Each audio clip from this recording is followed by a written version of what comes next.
going on, fam? We back again, another episode. See, here's the thing. Today, family, we're talking about separation of church and state and everything that it entails. So, like we always do when we're talking about a specific subject, something of this magnitude, we want to make sure we got a subject matter expert. So, today we have a minister with us. We got a pastor, Eric. And Pastor Eric is here, and we're going to let him introduce himself. Just tell us a little bit about himself because we don't want to screw nothing up. You know, we all trying to get into heaven. Of course. So, Pastor, go ahead. You know, tell us a little bit about yourself, and because my question always when I'm talking to someone that is in the ministry, how did you come to arrive at this point? Gotcha. You want me to answer that, or you want me to tell them about myself? We want it all, and then we're gonna dive right Roll in. it all together. So, Eric Howard, thank you, brothers, for letting me be at the table with you today. I'm looking forward to the conversation. I have been in ministry, preaching ministry, for 32 years. I've been pastoring as a senior pastor for just over 10 years now, but operating at all the levels, right? Serving my dad, who was a pastor, my mom, who was a preacher, and they together founded a church. And so it's all I've known was being in and around, serving people, and loving God. And so when I came to love God for myself, a couple of years later, I felt the impression of the Lord on my life that that I was supposed to do more than what I was doing. And I tried to do a bunch of other stuff, man. I tried to direct the choir. I tried to do this. I tried to do that. And none of it fit me. None of it satisfied me. And God arrested me one day. I was on the campus of Wayne State. I was going to school. You say God arrested you? God arrested me. Oh, I was going to say. Okay, God arrested. arrested Check that one. Say, wait a minute. We all got a testimony. Hey, that's for a whole nother episode. Part 2, guys. Part 2. But he did. And on the campus of Wayne State, I was going to school for computer science. And my career did branch out of that, my educational pursuits, but God arrested my heart as I just got a burden for young people and souls on the campus there. And I began to say, God, what is this that I'm feeling? And in prayer, I felt, I can't say I heard the audible voice of God, but I felt a strong prompting to begin to prepare myself for the preaching ministry. Okay. Went to my father and all kind of conversations, and eventually later a trial sermon, and he said, yeah, it's on you. And here's how we're going to get you to where God wants you to be. It's cool because, I the first thing that popped into my head when you talked about your parents both being in the ministry, how did you get past that stigma of being a PK? Oh, man, you never get past it. You either let it affect you, and there are some things you can't avoid being affected by being in a, two preacher household. Double whammy. Right? But my dad was great at understanding, though he did not grow up the son of a pastor or a preacher. He was great at understanding that he's still going to be a young man. He's going to have some mistakes, but we're going to extend some grace. And then y'all going to let me raise my son. Fair. And that's the difference, right? That's a word I've been hearing a lot lately. Carl, we've talked about it. Grace, extending grace. It's a challenge for me. I got kids, and my wife is always on by telling me you need to extend grace, and I'm working on it. So I get there at some point. You're a work in progress, man. That's exactly. All we are. Pastor Howard, want to go ahead and give you the opportunity to, tell us about your church. Sure. I appreciate that. So as I mentioned, I been pastoring just over 10 years now. So that would be officially February 15th, 2014 that we started. Well, it's named Bethlehem Judah Church in the city of Highland Park at that time. We had space to open and launch there. And then as God would give us the ability to do so, about 2 years after that, 2016, my brother, who had taken over for my father, when my father died, my brother and his family moved to Virginia. And and God gave us the ability to acquire the building, all the land, and everything that my father had built up and had been utilizing, and my brother had taken over. And so we've been there on West Chicago since the middle of 2016 sometime. And by God's grace, He's given us a good multi-generational ministry. Growing, we're a Pentecostal church. So we do believe in the gifts of the Spirit, but we're also a church that believes in having an explanation for the experience. And so giving understanding as to why we church the way we church, we believe what we believe, and we act the way we act. Sounds good. One of the things that we do here, and I don't want Carl and Brandon to think that we gotta not cut loose like we normally would, but we gonna be respectful. It's all good. We're gonna get right into it. Talking about separation of church and state, and Brandon is our resident historian. So I like that title. We Hardworking. Oh, that too. I'm a hardworking historian. I'm gonna use that. But go ahead, Gene. Go ahead. Let's get into it. One of the things that we were just talking about that, how when you talk about the separation of church and state, it's one of those, for me, as I got into research, I thought I knew, but there were still some things that I didn't know. Mm-hmm. So can you go ahead and give us, the historical context on the actual phrase separation of church and state? First Amendment, that's basically where it all starts. When they drafted up this country and our rules and bylaws, and of course that can be a whole mountain of stuff. But in the First Amendment, it doesn't word it specifically, but it outlines the idea that religion, denominations are to be separated for the government. And that's pretty broad when you think about it, right? You can't just say separate church and state. But thinking back to the founding fathers, like we were talking before you started recording, Thomas Jefferson and other Baptist preachers were involved with adding that into the Constitution with the line and the idea that there needs to be a wall of separation between church and state.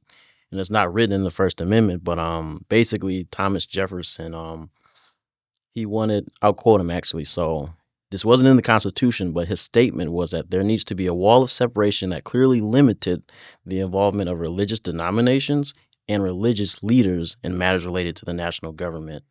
And again, that's still kind of broad because you have your national government and then you have your citywide state government. So you fast forward hundreds of years later, you've got regular people like me and you saying, wait a minute, we need to separate church and government a little bit more because, for example, you think of taxpayer dollars, right? You're paying for schools. There's a Catholic school. Do you want to pay for that? And there was actual lawsuit about that.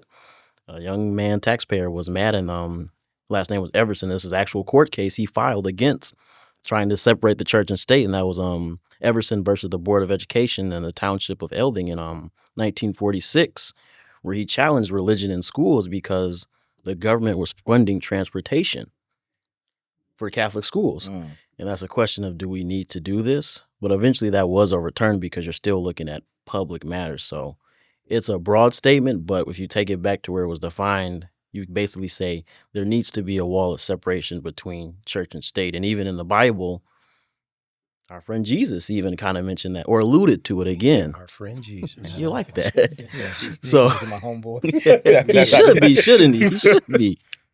But I just recently found this, that in Matthew 22:21, referring to the separation of church and state, Jesus said that let Caesar's things be Caesar's, referring to him being an entity of the government, and let God's things be God's things. So even before we had the Constitution, there's always been an idea of separation of church and state. So that's a kind of broad but small explanation. In layman's terms, basically, the government needs to mind their business when it comes to religion. It should. It should. Yeah.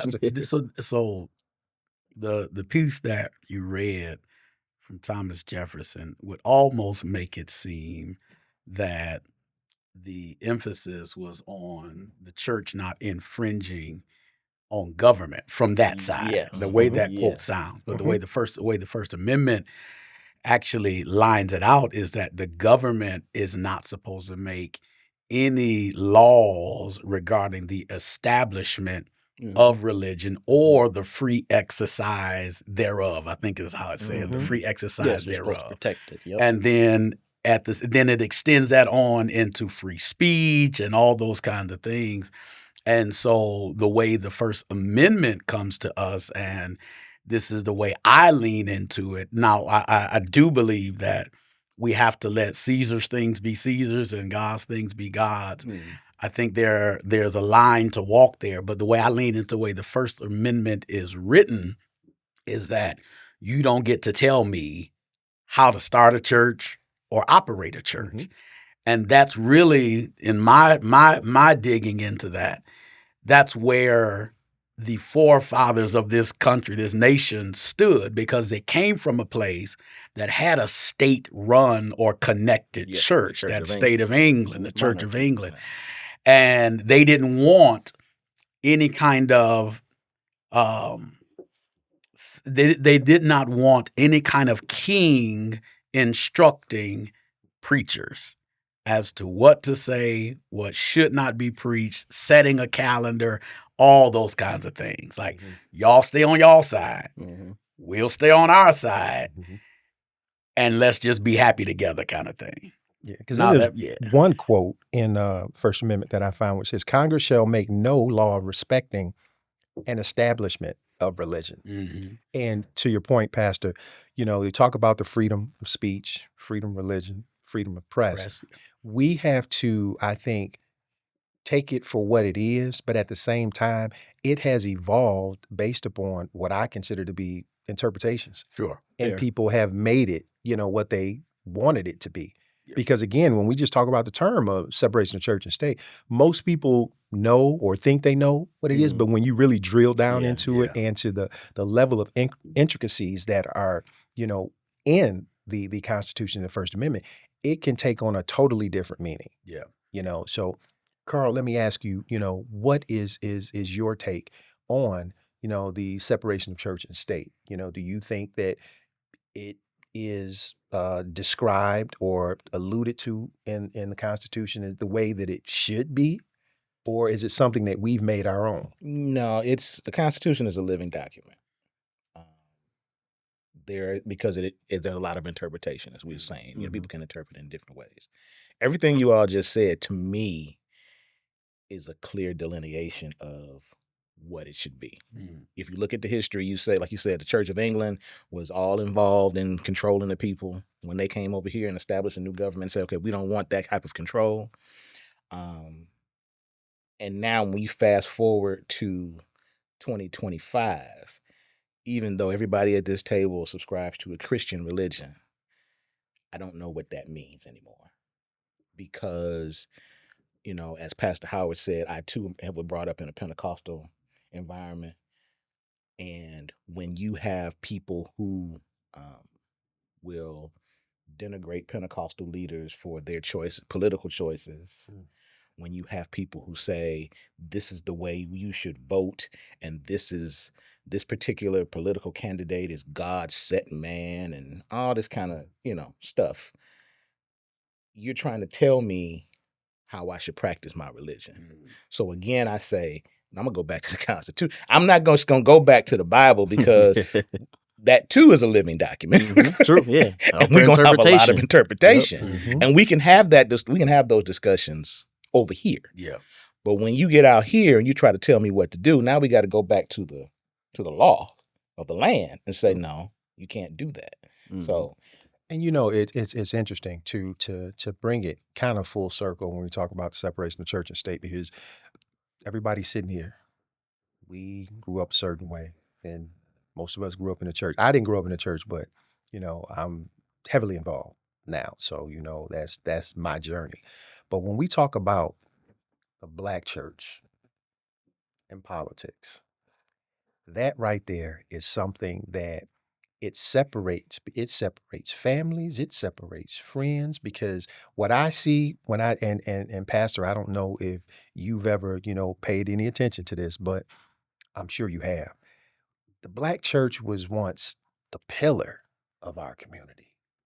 And you think about the evolution of the Black church as it relates to politics, going all the way back. I'll take it back to um, abolitionists. Okay. You Well, the know, formation. You can go back to me. The formation of the black church was political. and exactly Yeah, because yeah. what Square it one, was yeah. even back then, as you know, and when we're talking about slavery, you know, these are places where, you know, you would meet. You know, your preacher was the one that was speaking out, you know, about any and everything, you know, organizing, you know, this is what we did in the black churches. So to Mhm. me, when I think about the time period from abolitionists to civil rights movement, I think, and it's just my opinion, fam, my opinion is just that, my opinion. It's the gospel according to Eugene Mitchell Jr. Yeah. But I think that the apex of the black church and its involvement in politics was the civil rights movement. Fair. It reached that apex. And again, in my opinion, from that point on, we've been in a steady decline. And I don't know how we can fix it. I mean, because you think about the civil rights movements. I mean, they were doing everything. They were organizing rallies. They were supporting marches. You know, they were teaching, you know, young brothers and sisters how to be political leaders. You know, so it was something that they were heavily involved in. So tell me, what do we have that even compares to that now? Because I don't know. Pastor. I'm gonna let Pastor Howard start. Yeah, we Well, just I gonna go don't- that way. No, Here y'all look to you. so there's much history to be traced through that gets us to what we call the civil rights movement, Mhm. right? And I mean, had there been who knows, right? Looking back with our 2024, 2025 lenses, who knows what could have been had there not been a forced creation of a black church. Mm-hmm. Who knows, That's right? right. Who Yeah. knows what could have been? I mean, I can go back to 1907, right, where the Pentecostal revival taking place in California, which is what we call Azusa Street revivals. People like Bishop Charles Harrison Mason, founder of the Church of God in Christ, many other leaders. There were black and white Mm-hmm. Pentecostals together Mhm. under the leadership of a black Pentecostal man named William Seymour.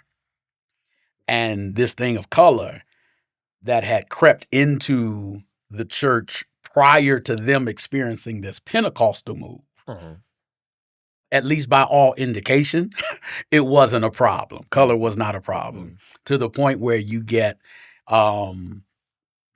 a movement like, and I'll speak from what I know, my personal experience, a movement like the Church of God in Christ, where when Bishop Mason founds it, it has white pastors and black pastors together under his leadership.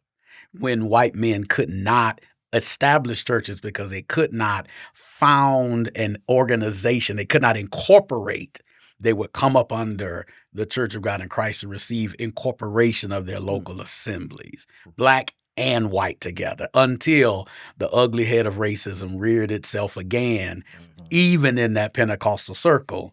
And white preachers was like, we're going to go.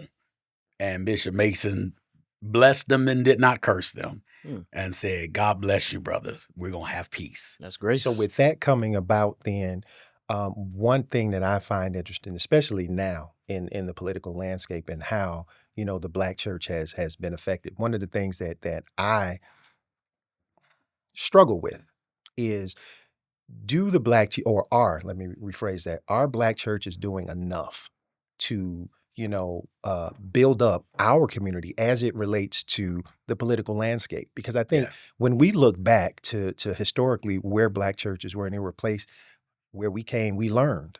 You know, now I don't think we have that as much as we used to. And they are very different, you know, all types of reasons as to why. You know, you mentioned racism, of course, you know, but politics has crept in a way that has changed the landscape of, you know, how we worship. It has. I'm sorry, were you going to jump No, in? I'll jump. I'll come after you. 'Cause All I right. have So, an opinion.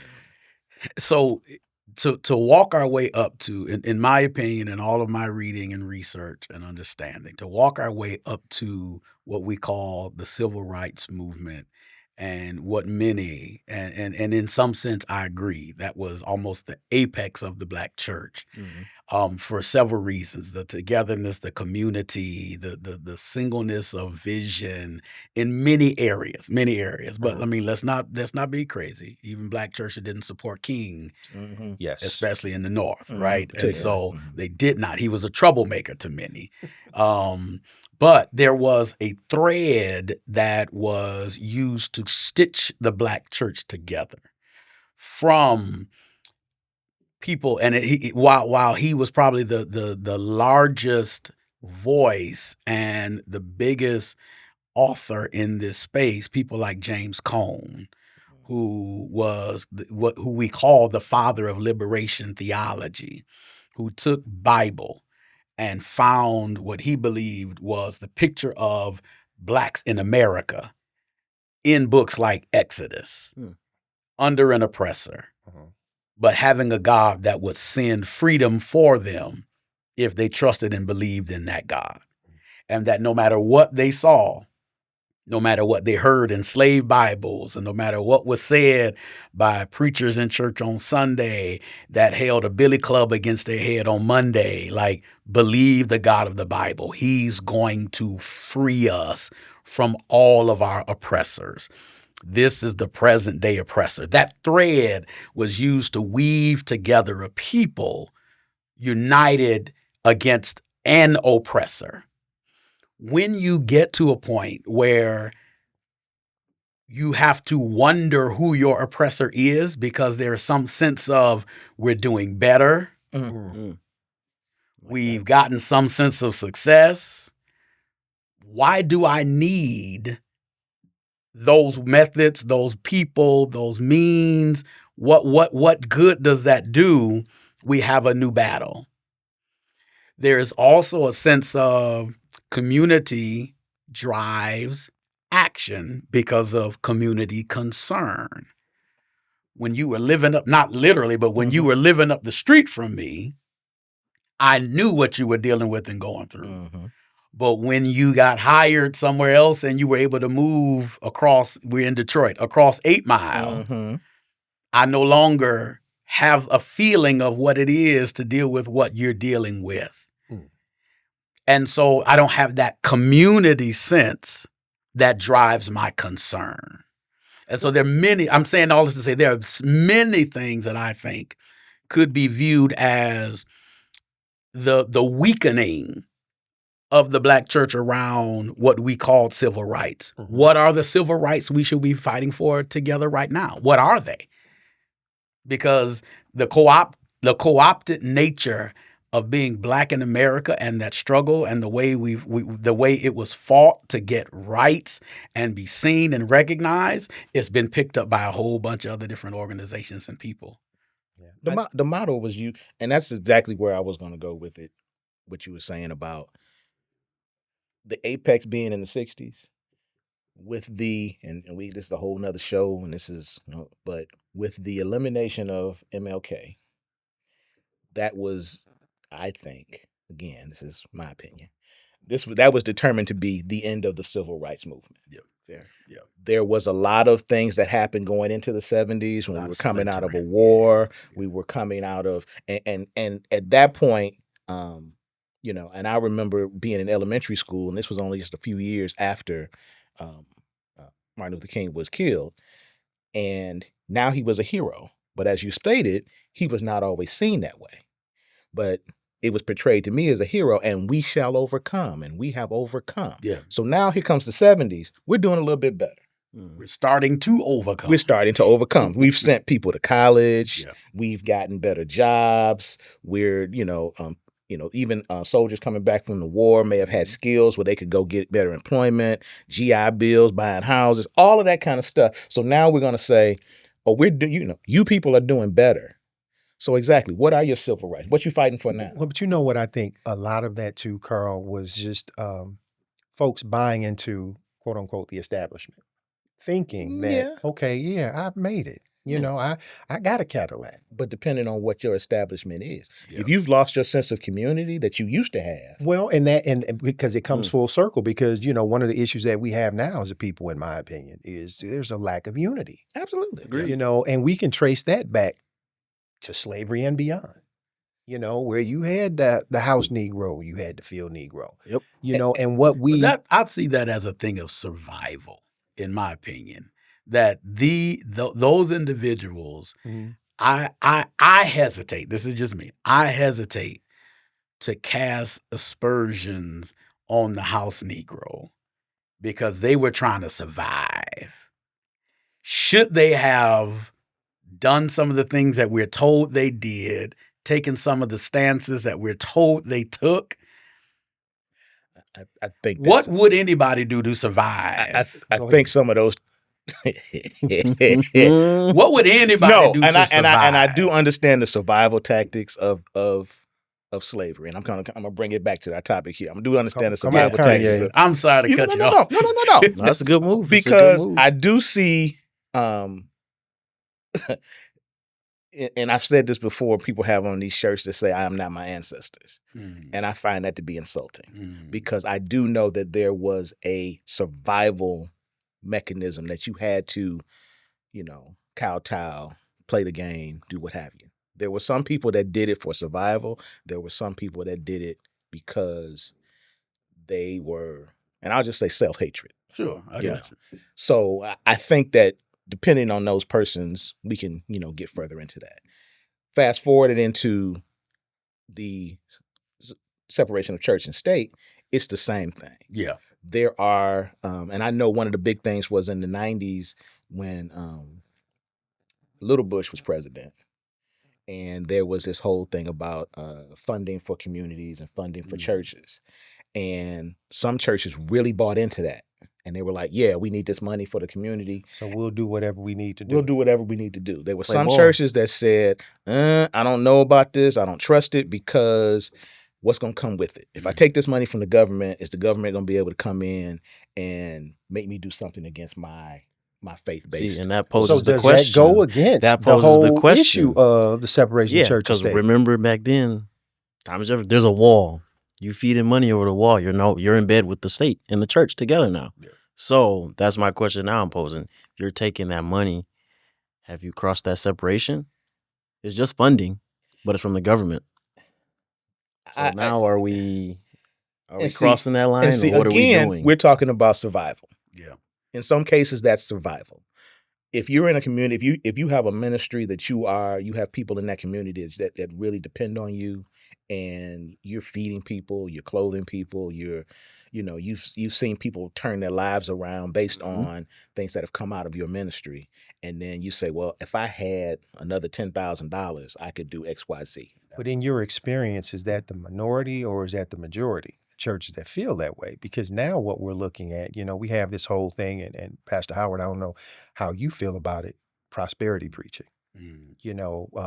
Thinking about things like the mega churches and stuff like that, and they're getting these grants, so on and so forth. I truly believe that probably the majority of them are doing it from the right place, Mhm. but then you've got others that are growing from it. I think probably every month or so we're hearing one of them horror church stories Yeah. about ministers misappropriating money. Yeah. And I know for us, and Brandon and I, we go to the same church. We can see the fruits of our church's labor, Sure. i.e. in the community, Mhm. helping, things of that nature. But for people that, for whatever reason, and we talked about this before, don't want to come into, the churches, because I think, and maybe you can attest to this too, Pastor Howard, that there has been a decline just in the membership Yeah. of churches over the years. So, how do we come back from that? Because there are a lot of, what I consider to be stigma statements out there. The Mhm. church just wants your money and this, that, and the Yeah. third. And, there was a time when I didn't tithe, not because I felt that way, but just because I wasn't at a point where I was trusting God enough, Understood. to do what he said he was going to do. And now, thankfully, I've been a faithful tither for years, and I see, what it does. Yeah. But for those that are out there that don't, it hurts the church's membership. And then I have to say to myself, well, if somebody's not coming to church because they feel like the money's going to be misappropriated, do we want them in church? Are they going to be an ardent member I got you. of the church? Are they going to be a faithful server Good in this congregation? It's You a know, fair so question. what do we do, when we go back to separation of church and state and reasons why people don't want to come to the church? But when it comes to, as Brandon's point, from the government, and a fiduciary, they don't have a responsibility behind it, but I almost think it's like an ulterior motive. Yeah, there's so much to that, man. We could spend a Days. long time walking through Days. all that you just said, brother. But you're right, Randy. Like we cannot get away from the fact that church and government are in bed together.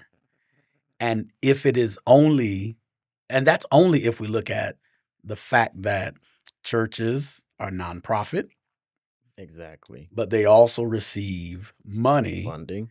from taxpayer funding, right? That Yes. people pay taxes because the government supposedly is not a corporation and doesn't make money in any Government is just enterprise the way. government. Supposedly. Keyword being supposed.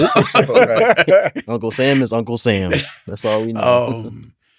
But that money and the fact of having a nonprofit status by filing certain papers Exactly. puts you in bed with the government. It absolutely does. I Yes. will not, play that game. It Yeah, actually puts you. That's the absolutely puts question you I in get bed. through all this research and reading. If it's clear as day, there was supposed to be a wall.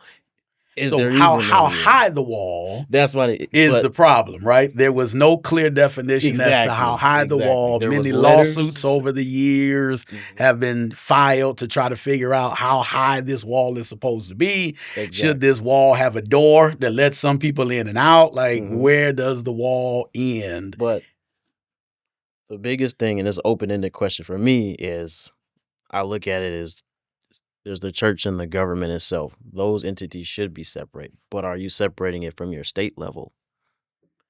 Because you can be essentially separated from your national government, but like they're saying, you're getting Michigan funding for Michigan churches. I say government is government. Yeah, Fair. absolutely. Yeah, I would agree. I would say Mhm. it doesn't matter, state or local. Okay. And I say that because again, when you start thinking about our situation right now, we have so-called red and blue states. So if I'm in a state that is a red state, then again, can I be limited as to what I can say, or do I have to do certain things in order to get certain funding? I mean, I don't, you can start getting into all of that. Yeah, it's and then the federal government complicated. can say, well, our hands are off because, Yeah. we're letting the states operate independently. So, To walk that line, that's the phrase I want to use. To There you walk go. that line, as a pastor. So what we've done without a single government grant of any sort. I mean, state, federal, not even local from the city. We're in the city of Detroit, but by God's grace, we've been able to do incredible things. Amen. So all the back to school stuff, we've done it and have done it for years. Haircuts, like so we partner with what is now McKenzie Elementary and Middle. Used to be McKenzie High School back in the day. We're right up the street from them. And so we partner with them. We've gone in there and done supplies of school supplies, natural supplies, because they tell us the things that they need in their school holding place for young men and women who, whatever it is, right? We've done haircuts. We've done partner with a teacher. We've done feed the children on count day to make sure the kids come to school on count day so that school gets the money it needs. So it's funded properly for the students it needs to serve. We do all of that. And we've done it out of the church's tithe and offering. The members give. And by God's grace, we've not sold a dinner anywhere. So I grew up in that day. I grew up in that's the God's honest truth. You brought up prosperity preachers, and I'm working my way towards that. We've not sold a dinner or anything like that. The members give. They tithe. I show them openly. We hold quarterly town halls where they see the numbers and they can ask a question about anything. Anything. And so now when I say we're going to partner with McKinsey and it's going to cost us $8,000 to do this day, and then pizza and pop and chips and all that kind of stuff is going to cost us $2,500 to feed all of those children for the day, they don't question it. Yeah, and I think that's what helps with your question is you got people saying, well, I don't want to tithe because I don't know where the money's going. Because they just say, you might have a decent car. My tithes bought your car. And that's what a lot of people are doing. The people at my church know I got a saying, I work a full-time job. Yep, but still, you know. I don't even have to say it anymore. I say I work, and they'll be like, a full-time. I work a full-time job. I work a full-time job.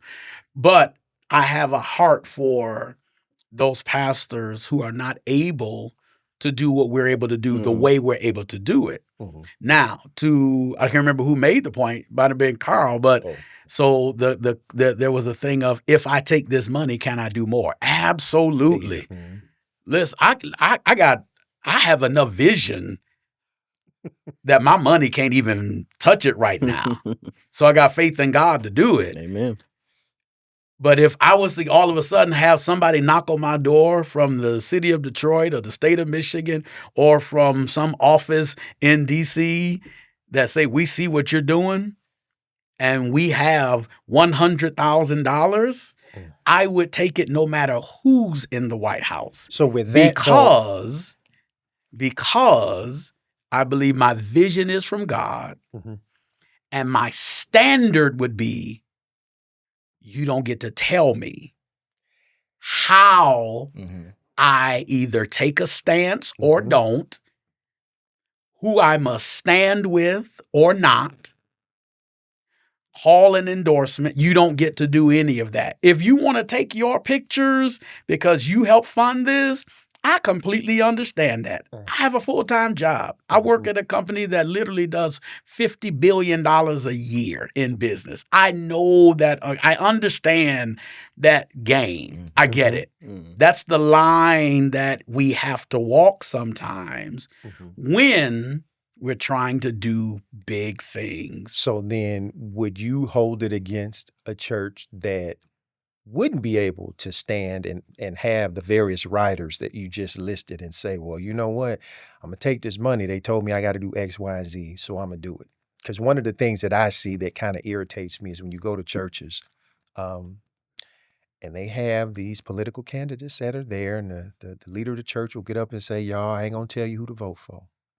But we got this Democrat over here. Come on up My here. good friend, come on down. You know, so I mean, how do you balance, with that? Because again, to your point, I mean, I wish people could say, well, I'll take the money, but only under these circumstances. Because in certain, situations, Here's the they thing. You can't afford to. Every pastor can. But then Affording to is a decision that you choose to make. You can. So we've had some partnerships, Meijer, Target, things like that, corporations that themselves have to walk funny lines sometimes, that themselves find, if you research their public records, you'd see that they donated to both Democrats and Republicans because they understand the line that they got to walk. We have them, they've given us hundreds in gift cards for I think our last year, not this year, last year's Thanksgiving and Christmas giveaway. And so they partnered. We did a bunch of buying, and we said, we want to make this a little better. Who's out there with some community stuff? And these companies came up on our list of research. We fill out their application for small granting, micro grants kind of thing, right? And they gave us these gift cards, et cetera, et cetera, et cetera. There is a way to get it done. If you don't want to deal with the government, you don't have to. It becomes a decision at some point that I'm just not going to take their money if I got to do that stuff. Well, there's a lot of pastors. Yeah. They taking it. So I want to kind of flip that a little I wasn't bit. going to say that, but I'm going to keep looking at my notes here. And I heard this some years ago. I believe, I know it was T.D. Jakes who was saying it, and he was at a conference or something, but it got all over the internet, and I was looking at it like, wow. He said, okay, so we're a church. We take tithes and free will offering. And we go and we do all the things that Pastor Howard said. We feed children. We clothe the naked. We do all of these things in these communities that are underserved Yeah. by the government. And we do that with post-tax dollars. That's I saw it, and I go ahead because I loved it when he I said it. loved it I when he loved said it when he said we're it. doing all of that with our people are they're giving their post-tax dollars to the church, and we're going out and doing basically what the government should be doing Amen. with the taxes that we pay. And we're doing this. Pastor Howard said his church is on West Chicago. He's got a probably, I don't know, 10-block radius that you're really serving. Yep. Okay. I mean, people can come from all over, of course. Yeah. But you're really looking at that. So now we got to have the church in another 10-block radius and another 10-block. And not all of those churches are going to have the wherewithal. Absolutely. They're not always going to have the resources to do what he's doing. But these people are still going to need to be served. Why is it hungry people? Where are my tax dollars going? You know what I'm saying? Churches should be, to me, they should be places of worship. They should be places of community. Should be places of, I don't, and yes, sometimes you got to feed somebody so they can hear what you're saying. True. You have to. Yeah, that's fair. 100%. I get that. You can't really focus on, you telling me Jesus is going to save me, but I just left the house and my lights is out. I don't have no heat. Yeah. So, I'm not equating those things. Mhm. So the church is going to step in and say, okay, we're not only going to preach the word, but we're going to demonstrate it as well. Yeah. Okay, that's cool. Yeah. But that's not the ultimate responsibility That's of the not. church. Absolutely. So that's the part I'm like, okay, where's the state in that? But see, and when you get to that point too, Carl, you have to look at the political landscape and how that is affecting us. Now one of the questions that I thought about was when we talk about the racial makeup of churches and how political that may be. So, Pastor Howard, if you don't mind me asking, with you having your church where it is, do you have any white members of your church? One. Carl, how many you got at your church? 2. B, how many you think we got at our church? I think we tied with So, I say all that because when we talk about separation of church and state, And all of our churches are in predominantly black communities. Just Of to be course. fair. Yeah, Yeah, true. but- Yeah. Absolutely. Absolutely. we just live in the suburbs. No, I invited my neighbors. Look, I did invite my neighbors. They were white, so we might get 4. Okay. that don't count. B, they ain't coming. You They right. were That just was- trying that to was- make you feel. That was like 6 Yes. months ago. I ain't See, seen them. exactly. I invited them though. But I say all I that pray because they do show up because I When- would love to see a greater. when you greater- look at greater- the racial makeup of churches, I think even that is political. For instance, at our church, predominantly African American, Mm. we are more than likely predominantly Democrat. Mhm. Oh yeah. Versus if you were to go to a white church, because I found a study where it said most white people that attend church affiliate themselves with the Republican Party. Conservatives, Versus- yeah. But most black church going people lean conservative. Absolutely. Mhm. So when you, and that's You kinda why lean. and folks, if you need to go back and watch our show about my stance on the 2 parties, I suggest you do that, because this is why I say that 2-party system It don't work. it needs to be thrown out. Right. And it gets, and I'm glad you mentioned that too, Carl, about, blacks being conservative, because now we have segued into this term evangelicals. So now evangelicals is almost taking on a conservative meaning. However, when you look it up, the definition of evangelical says of or according to the teaching of the gospel or the Christian religion. Well, that's That's everybody. exactly. That's all of us. That's all of us right now. Mhm. Exactly. But now you have a certain segment of the conservative regime that they call themselves evangelicals. Yet, found another study. This was done in 2021. The question was, is it necessary to believe in God to be moral and have good values? 74% of black folks studies say, yeah. 64% are white people. These are evangelicals. Okay. Another question. elected official commits an immoral act in their private life, can they still hold public office and do their job? 41% of Black folks said no, compared to 68% of white folks. I mean, look at the world. Exactly. Well, look So at the now, church. but that's my point, you know. And then you talk about evangelicals and the meaning of the word evangelical. That's all of us when you think about it. Mhm. However, Terms get co-opted. this And- was and- one that and- really got me. 85% of Black folks surveyed opposed separating immigrant children from their parents and charging the parents as criminals when they enter the country illegally. That's 85% of Black people say, shouldn't do that. 63% of white people. So then you go down this whole racial divide. Yet you can be a Black evangelical, you could be a white evangelical. But if the basic tenet is we believe in the teaching of the gospel, then how is that separated down those seemingly political lines? That's complicated, to say the least. Well, I'm just saying. So It's not how did we get to this It's point? not- And can we come back from it though? When you think about the political landscape as we see it today, because 47 is saying he's going to do some egregious things. It's not complicated to me because, again, like I said, these terms get co-opted. You Yeah. start, they're code words, Mhm. you know, for this is my political moral stance. Yep. It used to be, okay, for example, we said Pentecostal. And I know, you know, as late as the 70s, I'll say. If you said you were in a Pentecostal religion, everybody knew what that meant. Yeah. You know. Very true. You know, you just knew what type of church you were going Mhm. to. In the 70s, if you had said evangelical, they might have thought the same thing. It might have been like, okay, well, it's same type of environment, but it might be just white folks. Yeah. Fast forward, you say Pentecostal today, you pretty much gonna think the same thing.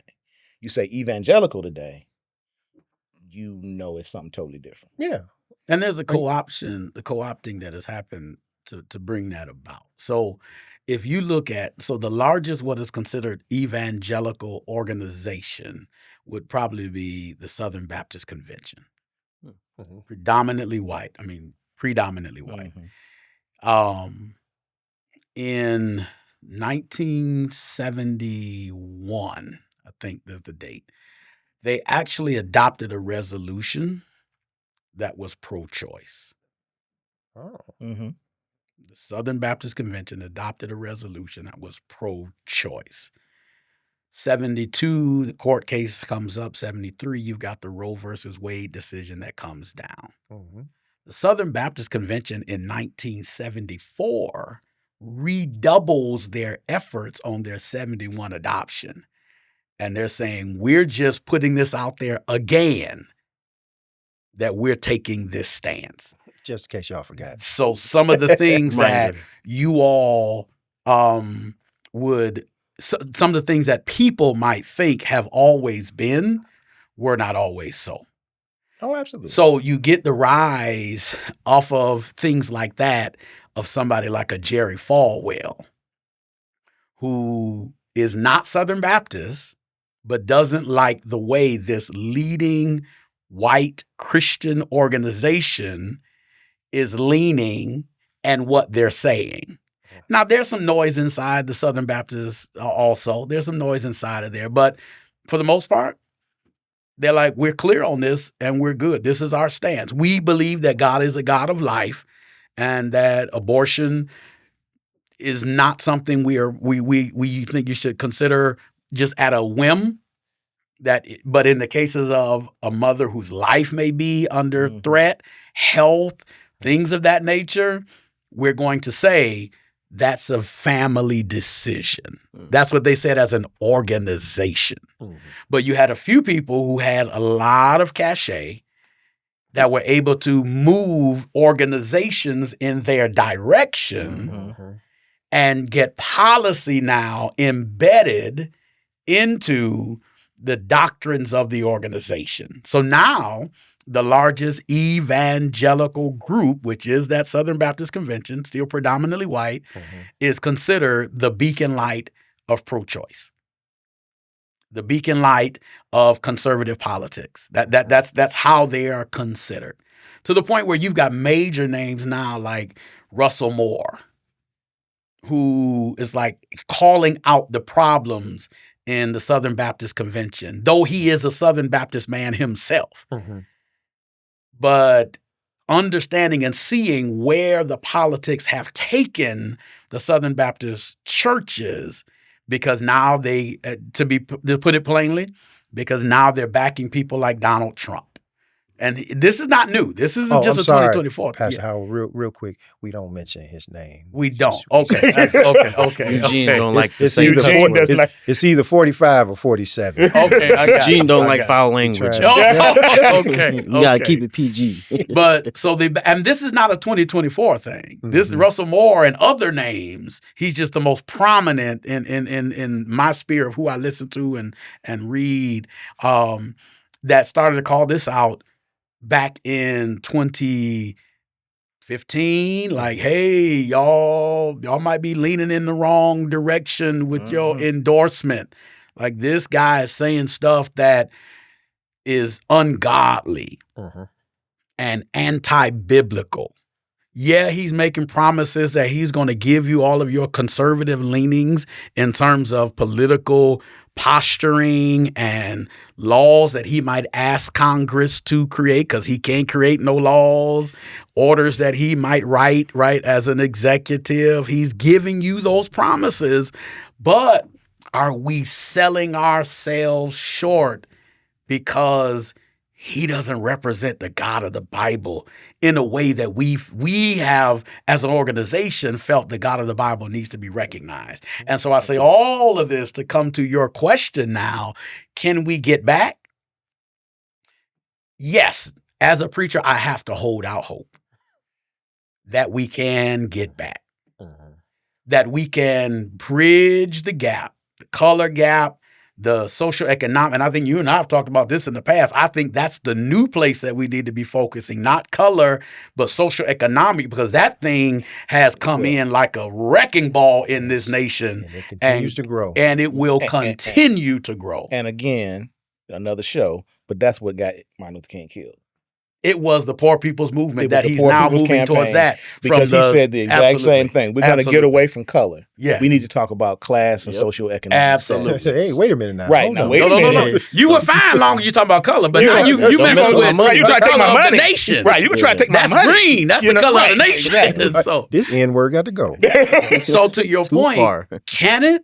I absolutely believe it can. So I said something, and y'all pull me in if I'm going too long or too far. Oh, here. no, you good. I woke up the day after the election, and I went to bed heavy, not because I was watching the polls and their returns and the news. I went to bed heavy because of what I was seeing from people I'm connected with on both sides of the aisle, so to speak. Yep. And I woke up that next morning, and the very first thing I heard the Spirit say to me was, the con job is complete.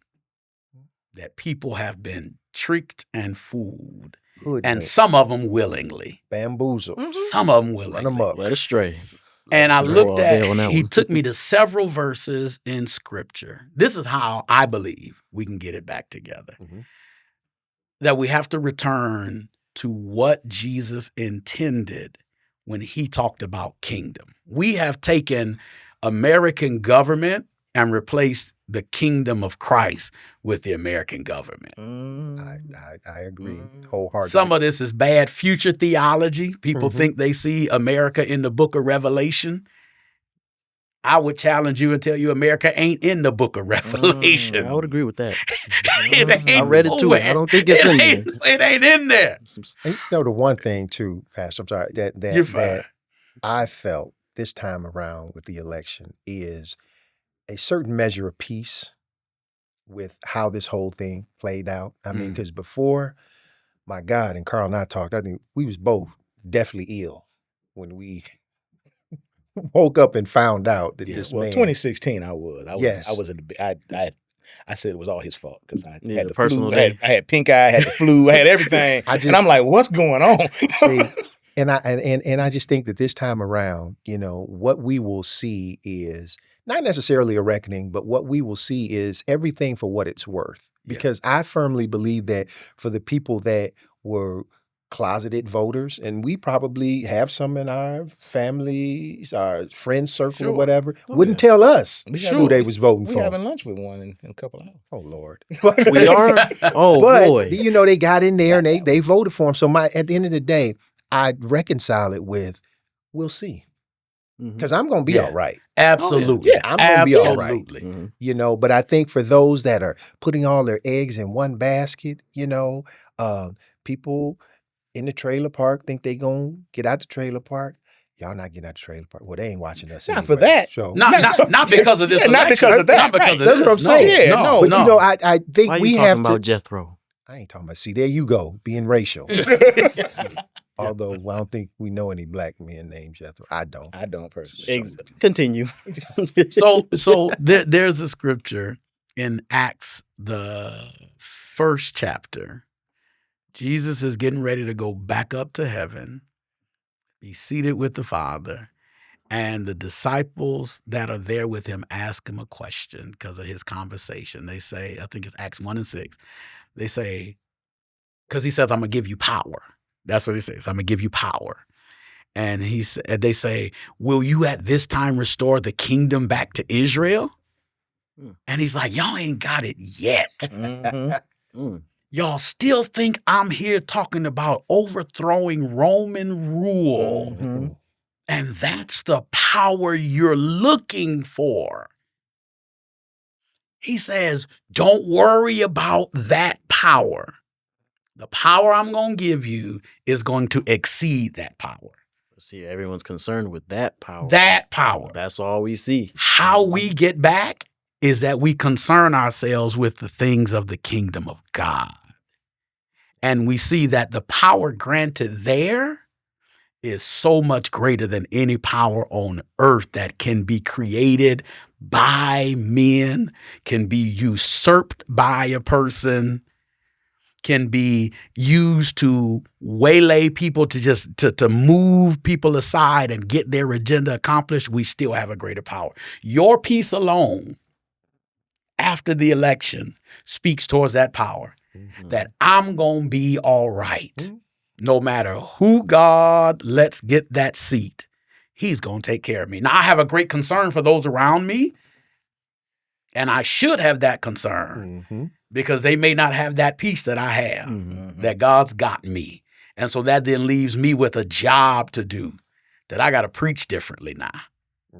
Because I'm preaching to a people who might be filled with anxiety when the Bible tells me, be anxious for nothing. Yes. I think we have to remember that no matter what, we have to be able to believe in and fight for the greater good, Yes. and that, just in thinking about, some of the teachings, in the Bible, God wants us to be happy, but he also wants us to love others as he loves us, and for me, it's challenging sometimes to love this person that I don't necessarily agree with. But again, that's me and my journey. But I know that that's one way, Pastor, to your point, that we can get back to where we need to be. So just to wrap this up, people, separation church and state, it probably has its place, but we have to look at it for what it is, and my thing has always been, I'm a skeptical person by nature. So if the government gonna give me some money, I'm like, oh, hold on. I'm with you on that. Yeah, I'm looking with like- you on that. Well, what set you claim? Yeah, right. Absolutely. I'm with you on that. I'm with you on that. I want you out my business. But family, we have had a very productive, I feel, conversation. Pastor Howard, we thank you for being I here thank you, brothers, for inviting me. with us. It's And been wonderful. it ain't gonna be last time. I mean, if you more than welcome to come back, we gonna find a way to bring you back. We always I got appreciate something that it. we can. We can go through all the amendments. Yeah. Let's do it. Yeah, I mean, hey, let's talk about number 2. Let this one go. But again, Carl, Brandon, Pastor Howard, thank you guys Thank for you. being, Thank you, and brother. I just want to say, family, we appreciate y'all. Don't forget, you go into our YouTube channel, like it, subscribe to the channel, share it. And as we always like to say, remember to stay prayerful, stay positive, stay patient, and stay peaceful. See you guys next time.